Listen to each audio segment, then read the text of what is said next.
Hey, you guys, it's Jocelyn again. And like I promised, I want to share the number one thing that I wish I would have done differently throughout my home buying process. And it's not as obvious as you think. But what I would have done differently is actually buy a multi-unit, which is more than one unit as a home. Like that's a duplex, triplex, fourplex, apartment. Heck, obviously I didn't have the money to buy an apartment, but I wish I would have gotten a multi-unit property because it will serve as an investment and a residence at the same time.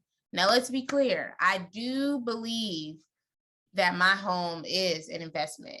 I'm living in it, so I don't get to reap all the benefits that an investor does from a tax benefits perspective or even from a cash flow perspective. But what I will be able to do, which is my plan, is to turn my home into a corporate housing home, for traveling nurses. That's the plan for now. Might change, but who knows? Only God knows the future. But that is the one thing I wish I would have done because it would allow me to cash flow, get a tenant in there, and allow them to pay my mortgage, at least the majority of it. I could live on one side if it was a duplex, and then they would be living on the other side and paying me while I pay my mortgage, so that would allow me to use the money that I have coming in from my job and some of these other investments that I have to actually,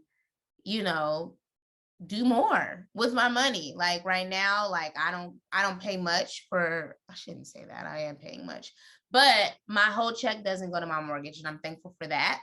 But would I have loved for someone else to pay it while I live there?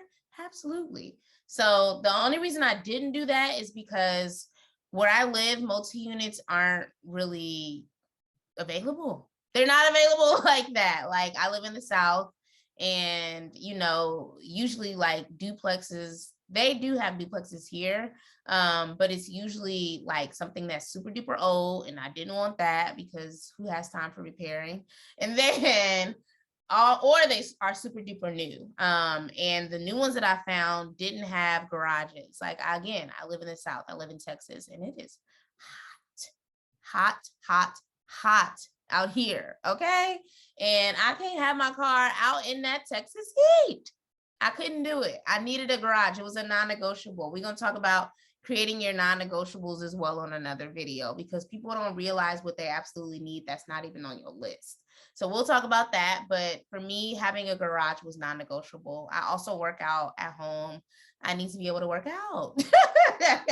So that's important to me, and I needed a place to store my car. So a garage and a duplex, the two weren't interchangeable, at least the ones that I liked. Like none of them had garages, or it took too long for it to be built because the ones that are more new that did have garages, they were either out of my price range, or they took too long.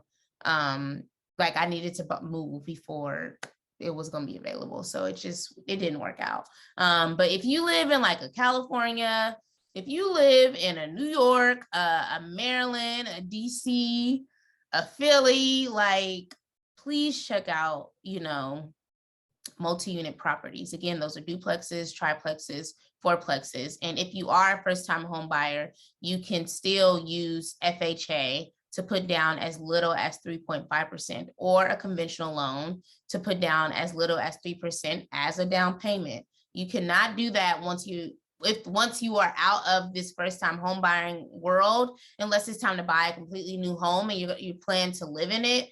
If you plan to buy a duplex as an investment property and not live in it, you're going to have to put down 20 to 25%. Ain't nobody got it like that. I mean, I shouldn't say that. Some of y'all might have it like that. I didn't have it like that. I said, I want to put down the least minimum. And that's what I did. So if you live in an area that's heavily populated with, again, these multi-units, which are duplexes, triplexes, fourplexes, get in there if it makes sense for you and what you want to do, because essentially that's someone else paying your mortgage, and that leaves room for the income that you have from your other sources to do other things, so that would be the one thing that I changed and that I would have done differently. But again, I gave you the reasons why I couldn't do that in the area that I live in. So if you have any questions, please leave them down below. I hope that this was helpful. And yeah, I will see you guys on the next video.